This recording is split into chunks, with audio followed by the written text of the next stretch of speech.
बंगाल में चक्रवाती तूफान आने वाला है, जिसे नाम दिया गया रेमल तूफान। बीते 2 दिनों से इस खबर के बारे में आप लोग अखबार में पढ़ भी रहे होंगे, टीवी पर देख भी रहे होंगे। अब बड़ी बात यह है और राहत की बात यह है कि चक्रवाती तूफान आकर चला गया, मतलब वो बंगाल से आगे बढ़ गया। अब जो लोग बंगाल के रहने वाले नहीं है, देश के अलग अलग हिस्सों के रहने वाले हैं, उनके मन में सवाल होगा या जिज्ञासा होगी कि इस चक्रवाती तूफान से कितना नुकसान हुआ, क्या कोई जानहानि हुई, जान माल का कितना नुकसान हुआ।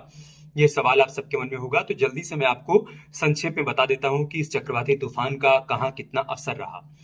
सार ये रहा कि बंगाल में 135 किलोमीटर प्रति घंटे की रफ्तार से तूफान रेमल का लैंडफॉल रहा। पेड़ और खंभे उखड़ गए, 2 लोगों की जान भी चली गई। इस तूफान की वजह से 2 लोगों ने अपनी जान गंवा दी है। इसके अलावा कोलकाता एयरपोर्ट पर 21 घंटे के बाद उड़ानें एक बार फिर से शुरू हो गई हैं। जब मौसम विभाग की तरफ से अलर्ट जारी किया गया इस चक्रवाती तूफान को लेकर, उसके बाद से ही एयरपोर्ट पर उड़ानें रोक दी गई थी और 21 घंटे बाद वहां से एक बार फिर से उड़ानें शुरू हो गई हैं। खतरनाक चक्रवाती तूफान रेमल रविवार की रात 8:30 बजे, मतलब कल रात 8:30 बजे पश्चिम बंगाल के कैनिंग और बांग्लादेश के मोगला में 135 किलोमीटर प्रति घंटे की रफ्तार से आया और तकरीबन 4 घंटे तक उसका लैंडफॉल रहा, मतलब 4 घंटे तक उसका असर वहां पर देखने को मिला। इन 4 घंटों में क्या क्या हुआ वो हम आपको बता देते हैं।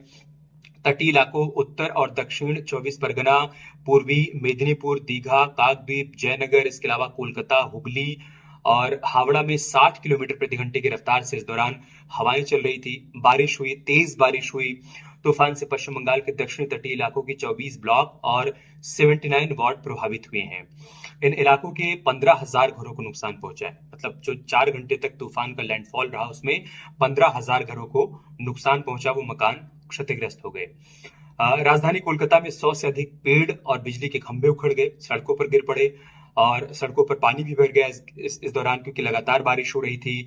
कोलकाता और सुंदरवन में 2 लोगों की मौत हो गई। ये बहुत दुखद रहा।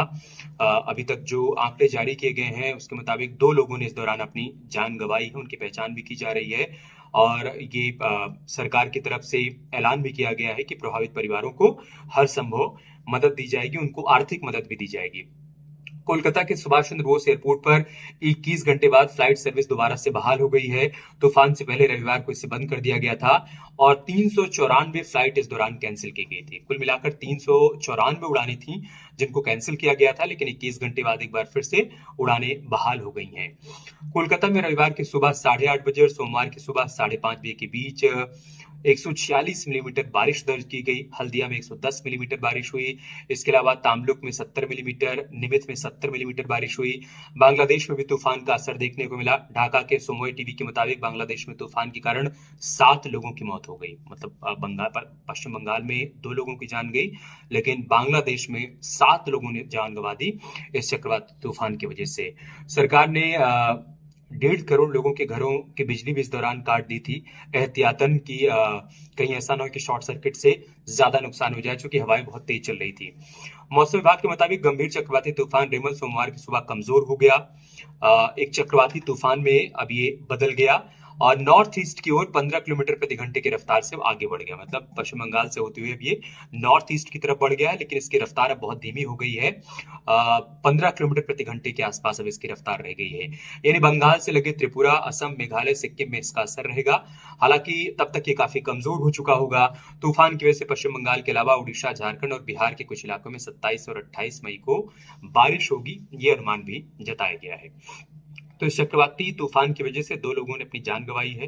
कई जगहों पर पेड़ उखड़ गए हैं, सड़कों पर वो गिर गए हैं, सड़कों पर पानी भर गया है, कई मकानों को नुकसान पहुंचा है। इसके बाद एनडीआरएफ की टीम और राज्य सरकार की जो आपदा प्रबंधन टीम है वो सभी एक्टिव हैं।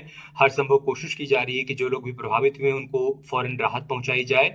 और जो तस्वीरें आई हैं वो भी परेशान करने वाली हैं, क्योंकि तमाम जगहों पर रास्ते पूरी तरीके से ब्लॉक हो गए हैं।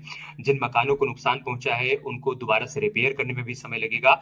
मतलब एक बड़ी आबादी इस चक्रवाती तूफान से प्रभावित हुई है, लेकिन राहत की बात यह है कि अब तूफान आगे बढ़ चला है, पश्चिम बंगाल से होते हुए अब ये पूर्वोत्तर की तरफ आगे बढ़ चला है और इन सब के बीच इसकी जो रफ्तार है वो धीमी हो गई, मतलब आगे बहुत ज्यादा नुकसान की आशंका बहुत कम रह गई है।